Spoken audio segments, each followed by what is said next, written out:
HarperCollins presents The Sting by Kimberley Chambers. Narrated by Annie Aldington.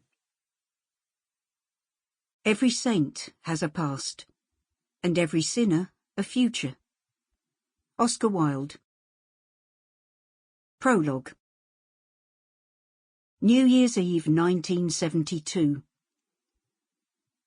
Should old acquaintance be forgot, and never brought to mind, should old acquaintance be forgot, and auld lang syne, for auld lang syne, my Jo, for auld lang syne, we'll take a cup of kindness yet, for auld lang syne. I'm in the middle of the circle, holding hands with my sisters Hazel and Linda. My mum, Dad and Nanny Noreen are all singing at the top of their voices. My mum looks happy, even though she still has the remainder of a black eye that me Dad gave her on Christmas Eve.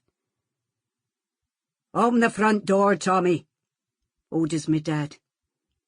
He calls New Year's Eve hogmanay after an oatcake. I do as I'm told. Old Mr. Cleaver across the road is banging two dustbin lids together. I feel something brush past my leg, and then I scream when I realise what it is. It's a black cat, and it's obviously been run over. It collapses in the hallway right in front of me. Nanny Noreen goes ballistic and blames me. She's very religious and believes in Scottish folklore. "You stupid boy," she bellows.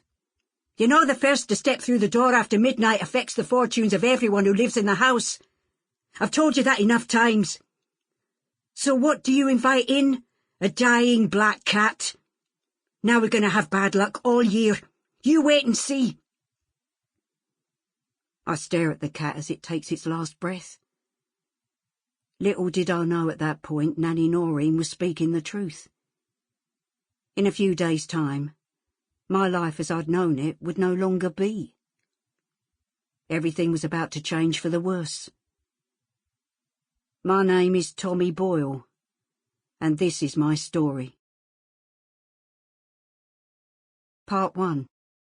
When sorrows come, they come not single spies, but in battalions. William Shakespeare. Chapter 1. Christmas 1972.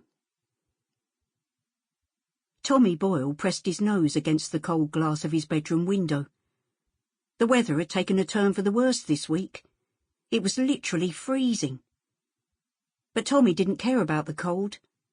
All he was bothered about was his father coming home from the oil rigs. He was so excited. He'd barely slept last night. Hearing his sister squabbling over the record player, Tommy sighed. 3 months at a time his father worked away for, and it was difficult being surrounded by females. He missed the simple things, such as watching the big match or match of the day and discussing the games. Girls knew nothing about football, nor cowboys and Indians, or battleship. "Not this rubbish again!